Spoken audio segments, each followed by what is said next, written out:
নজরুল বহু আগে বলে গিয়েছিলেন, বৃদ্ধ সাবধানী হইতে পারে না কভু তোমাদের নেতা। তোমাদের মাঝে আছে নেতা, তোমাদের মাঝে আছে বীর সব্যসাচী।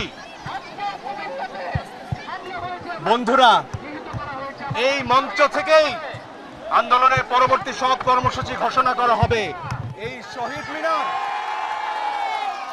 শহীদ মিনার এখন বাংলার প্রাণের কেন্দ্র।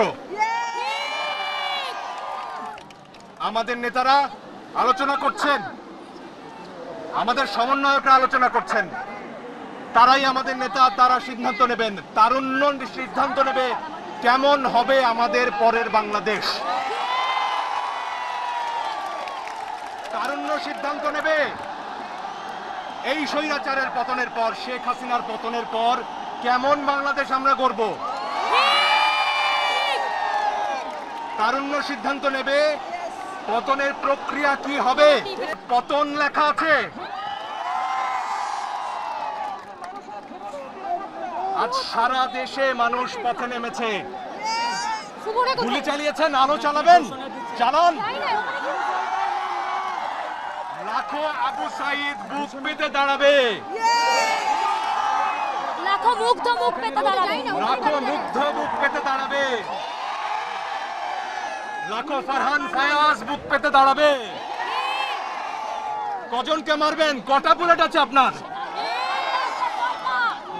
বলেছিলেন 5 বছর গুলি ছুড়লে নাকি আপনাদের বুলেট শেষ হবে না। সাহস থাকে তো ছুড়ুন।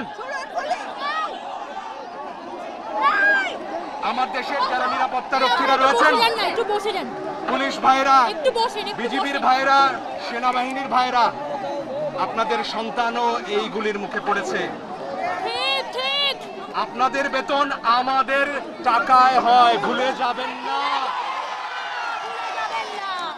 52-তে জেগেছি, 69-এ জেগেছি, 71-এ জেগেছি, 90-এ জেগেছি। 2024-এ নতুন বাংলাদেশ গড়ব আমরা। যে বাংলাদেশে বৈষম্য থাকবে না, যে বাংলাদেশে ন্যায় বিচার থাকবে, অবিচার থাকবে না, যে বাংলাদেশে অকারণে শিশুর বুকে গুলি চলবে না। আমরা সবাই শৃঙ্খলাবদ্ধভাবে থাকবো, সবাই ধৈর্য ধরে থাকবো। আমাদের নেতারা কি সিদ্ধান্ত নেয় সেই অপেক্ষায় থাকবো। তরুণরাই আমাদের নেতা, তোমরাই বাংলাদেশ।